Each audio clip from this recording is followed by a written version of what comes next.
Greetings, adventurers. Greetings. Thank you for joining in on today's ride. This is going to be a 5 minutes of your time ride. The first video constructed, recorded, edited, all the other good stuff after Catastrophic has left us. Catastrophic has gone off to the Marines and we'll never see him again. No, that's not true. We'll see him in a couple months as soon as he gets out of boot camp and gets done with his job training. Oh, this bike sounds good. I know he'll be back because I'm on his bike. He's got to come back if he wants his bike. Oh, all right. So yesterday I got out. I knew I was going to come out today to do a video. So I took his bike to work yesterday to kind of feel it out to see if there was anything different with it. Since today I picked it up from the dealership. And I noticed something. Knows it just, as always, happens every time, guys. I noticed that yesterday when I was riding it, it didn't feel right. It wasn't handling good. The front end felt like it was wanting to fall off and dip in, and when it come to hitting a bump, it didn't respond correctly. So I was thinking, okay, not real sure why that is. The suspension is fine. The rear end feels like he put it on some real stiff settings, so I will be softening that up for me. But the front end, like I was saying, just felt funny. So doing the pre-ride inspection this morning, my first thoughts were to check the tires, and I noticed that his front tire has a very odd wear pattern on it, or odd to me for what I'm used to this bike doing. Now remember, this is my previous bike.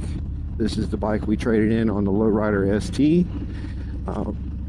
When we got the bike back in 2020, the year of the plague, it had right around 2,000 miles on it, right?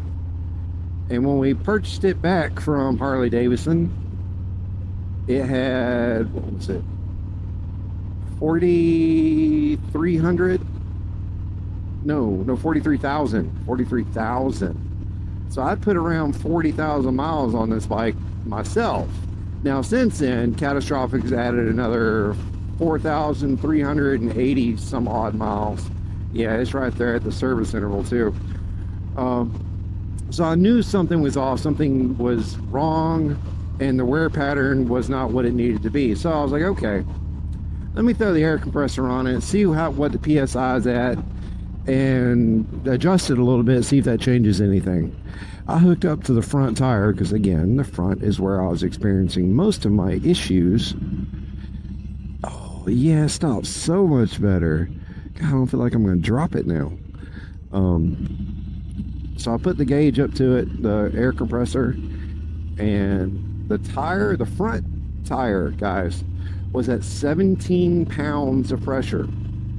The boy had been riding around on 17 pounds of pressure in his front tire.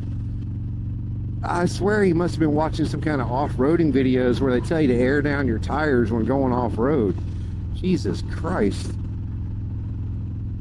And I checked the rear while I was at it because, you know, why not? And it was around 23 pounds of pressure. So both of his tires were low. Then that's nothing new for Catastrophic. If you remember, way back when, almost like a year ago, one of my very first shorts, in fact, one of my most popular shorts at the time, was me at the gas station recording Catastrophic as he was putting gas in his shadow. And I just fussed at him and walked with him and talked with him about air pressure, and that's probably why his shadow was feeling so funny. And lo and behold, his shadow had low air pressure in it, and that's why it was riding funny. So nothing new for Catastrophic to be riding around on low air pressure. But I fixed it. It's all aired back up. Everything else is in working order. Looking at this bike from my current position, looking straight down, the handlebars look a little wonky. They're a little kicked off to the left a little bit, but it's not affecting anything. Everything else feels fine. The bike has been responding since I put air in the tires. Whee! Oh, tractor. Hey, tractor guy, what's going on, man? Oh, this bike is fun. This sounds amazing. I absolutely love the sound of this bike.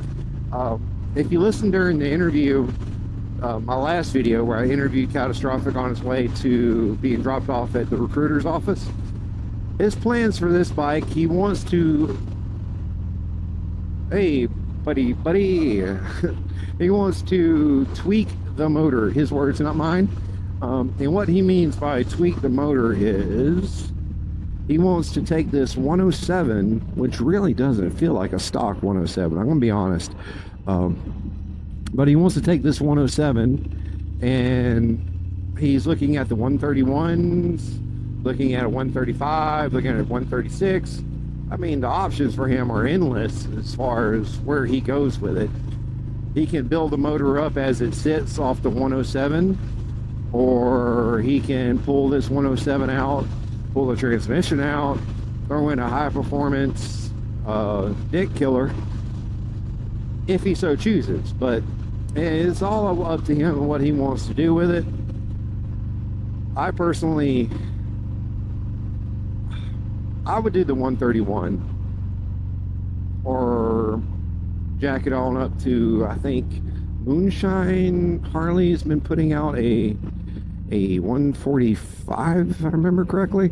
I mean, come on, let's be honest. If you're gonna build it, right? My only concern is at that point, when is it no longer streetable? When is it so much power or so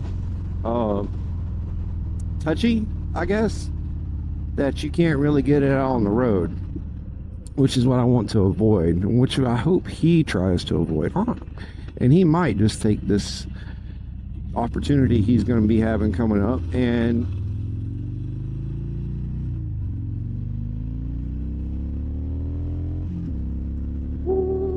buddy, yes sir, that's right, much better. We're going to go down the interstate, I think, guys. Yeah, I think we are. Oh,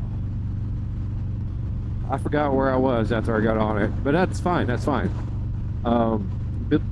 Catastrophic doing more with this motor. Okay, so he's going to do a 2-in-1 instead of doing the standard 2-in-2 exhaust that's on the Fat Bob, which I love the exhaust on the Fat Bob.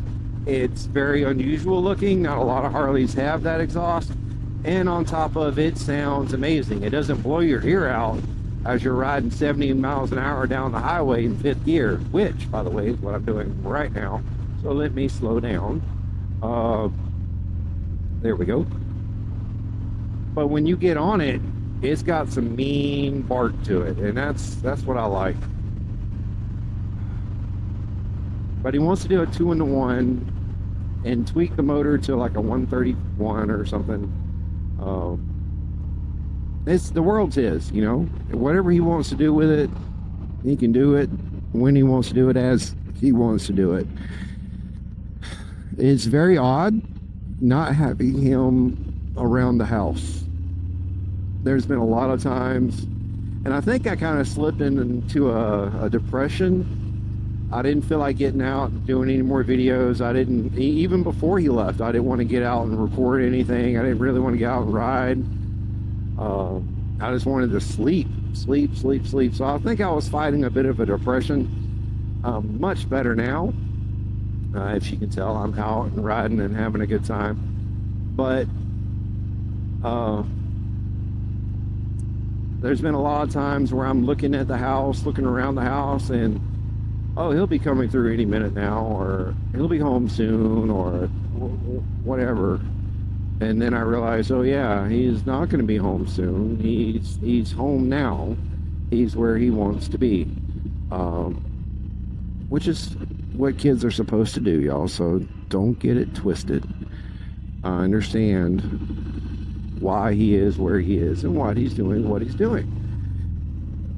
And as a father, I am extremely proud of him, and I can't encourage him to do a better job than I am doing now. I've promised him I will take care of his bike, which I will do. but all that being said, I'm going to let this guy know I'm coming up behind him. All right, my guy. Yeah, I'm losing my train of thought, guys. Missing check, Catastrophic.